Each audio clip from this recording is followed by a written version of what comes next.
Welcome back to More Than Rust. It's been a damn long time since I've done one of these, so let's get into it. Today, we're finally getting onto the engine. This engine is the reason it's taken almost 2 months to get to this point in actually recording this, because a few things didn't actually line up. Surprise, surprise. Seems to be the motto of my life. This won't fit.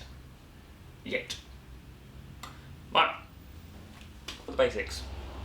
The engine next to me is a 3SG engine, Gen 5 to be precise.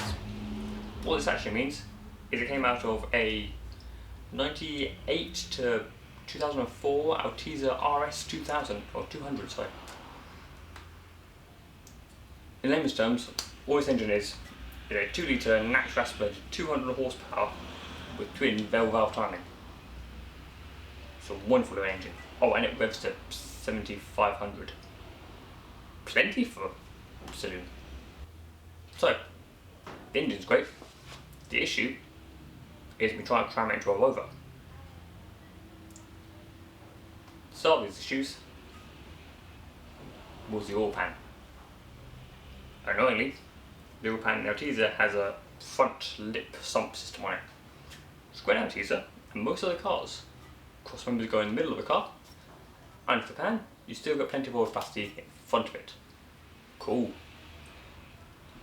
Unfortunately, Rover in their infinite wisdom decided to put the cross member not underneath the engine, in the middle of the engine or anything like that. No, they decided to put it in front of the engine. Exactly where the front sump is on the Altezza engine. That's a pisser.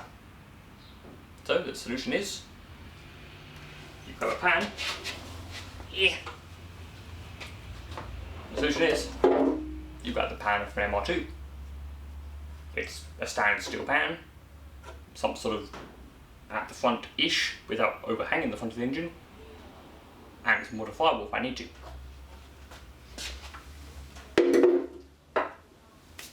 However, herein comes another issue.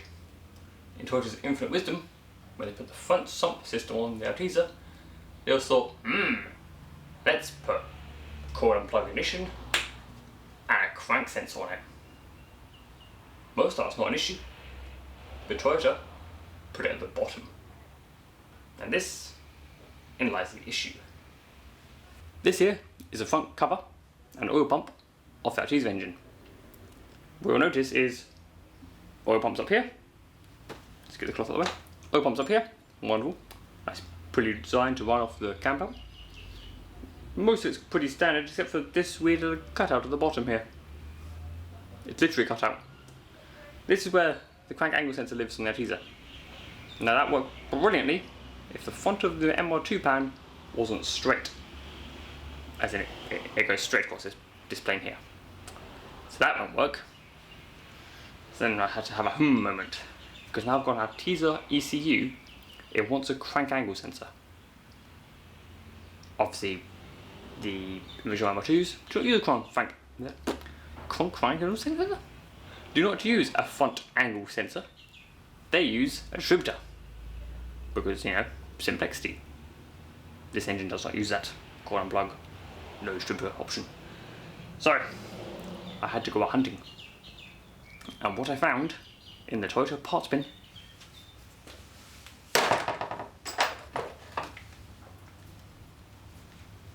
was this cover.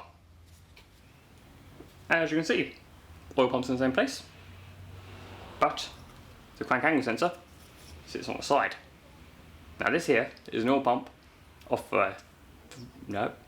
5S FE engine, so they're 2.2 litre, Corolla engine if you like.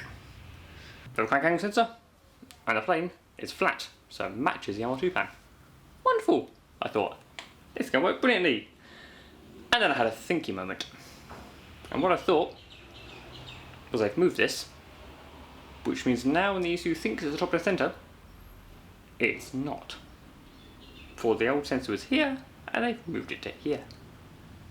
And that means, surprise, surprise, the ECU gets lost. It goes, where the flip am I in this circle? So, I thought, maybe the 5S front pulley will work. So I grabbed said 5S front pulley and compared it to a 3S front pulley. Woo, shiny! And what I found was it's different. Just different in a way that I wasn't expecting. What I found was where the keyway slot is compared to the trigger ring on the back here. There you go, can you see that? That there was the trigger ring? No, come on. Ah, good, like that. This here, keyway slot, and this here is the trigger wing, all on the outside. This is what the crank angle sensor picks up on. It basically goes, each one of those teeth, they'll go, cool, there's a count. And there's a flat spot here, which is actually the width of 3 teeth. So it goes count, count, count, count, count, ooh, flat. So it knows where it is when it's counting in a circle. I thought, cool, that's different to the 3S one. It must work. No. What they've actually done is cut the keyway 180 degrees out from the 3S engine. I honestly have no idea why. It's exactly the same otherwise. They decided to cut the keyway at the top rather than the bottom.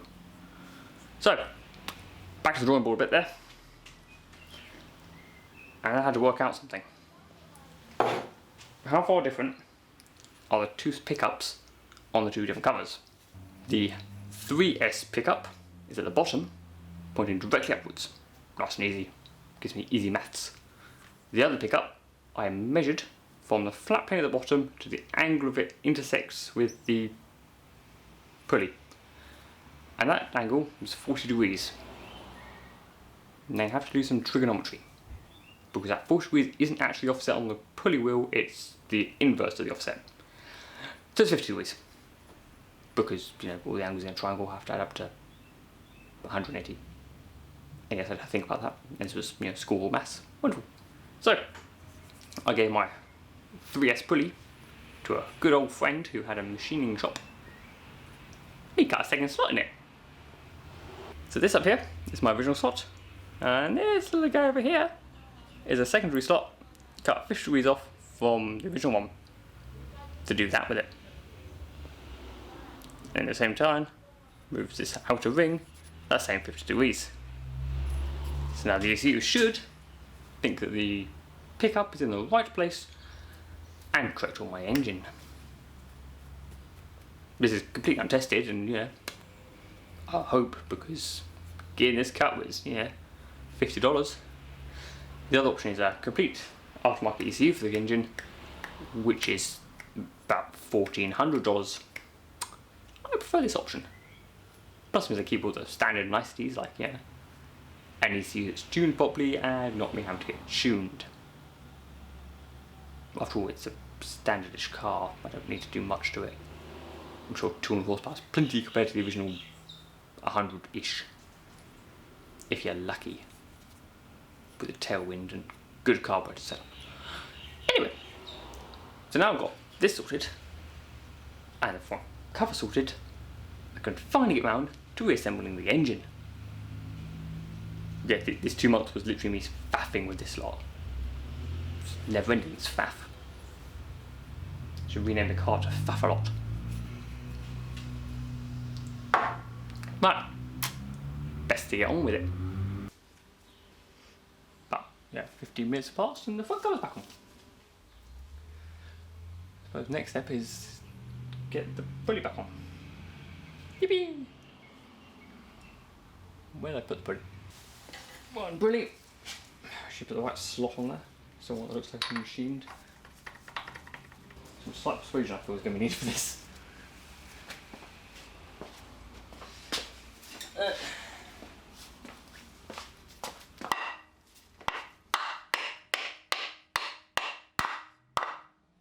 Now that I've got a cut on this, it's a new marker for the belt.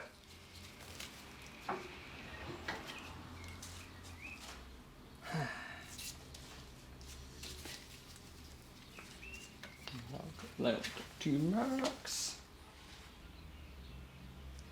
Next up, pulleys. All these idler buggers need to go back on.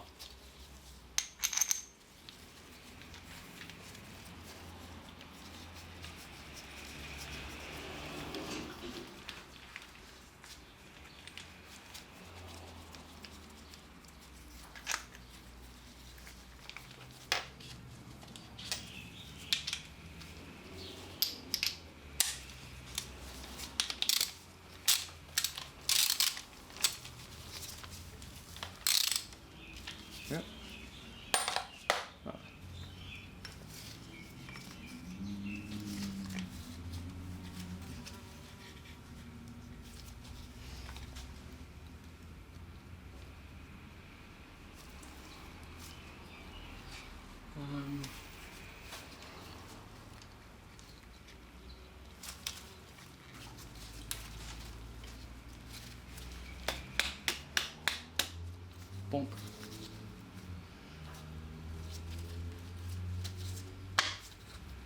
Yeah.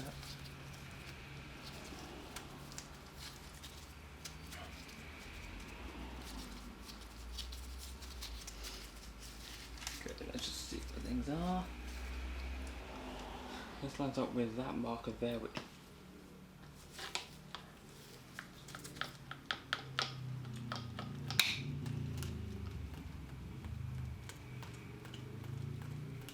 come on. Come on. You bastard. Let it snap off.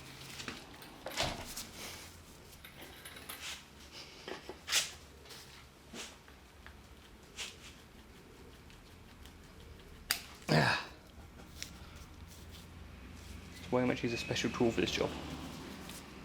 Not an Allen key. That's quite impressive bend in Allen key now. But it's a cheap one anyway. That's why I used it. What? Which is that? All timed up and everything. Wonderful! So, as you can see, my engine is about ready to go. So, a couple of other minor things on this engine. These big ass brackets you've probably seen throughout the episode. These are temporary engine mounts. I say temporary, they're originally going to be the actual engine mounts. And Rovers are way too big, way too clunky and horrible to work around. So, you know, they'll be coming off and I'm going to fit something a bit smaller. How to do that? I can modify some engine mounts on the chassis. And before I do any of that, I have to get this engine with the gearbox back in the car to mount the gearbox to set the relative position of the engine. So I take these mounts back off to set some new mounts up. Yeah, it's going to be a long ass week. Slash 3 weeks, slash 2 months. But see how it goes. So, sorry for the delays in the episodes, and I'm sorry that, you know, this has been a long delay for a very short video. But, now things have actually turned up, I can start working on stuff. The most exciting thing I have is in a box over there. But you won't see that for at least a year and a half. Well, depends if I keep yabbering to this camera or not. But this is another step closer. Now I've changed the cam belts, obviously the oil pump, everything at the bottom here, which I won't know if it works until I actually get to the point of putting it back in the car and turning the key. That won't happen next episode. But it's closer, honest. We're getting there. So, I hope you enjoyed the video. Please subscribe to the channel if you did enjoy it. You can subscribe if you didn't, but you know, you had to put with more of me at that point. But feel free. More subscribers means YouTube likes me more. Because right now it probably hates me that algorithm. So this guy doesn't upload anything for 2 months. Downvoted. Anyway. Enough of my yabbering. All you people go off and do some fun stuff. Unless there's another video out, in which case watch that first. Then go do some fun stuff. Or, if this is your first video, why did you start here? There's like 7 other videos of this car being put together. Maybe you just like Beam's engines, you don't like the Rover at all. Fair enough. Anyway, enough rabbling. I'll see you all guys in the next one. See ya! Look, B, you have to bug off at some point. The episode's over. Go away.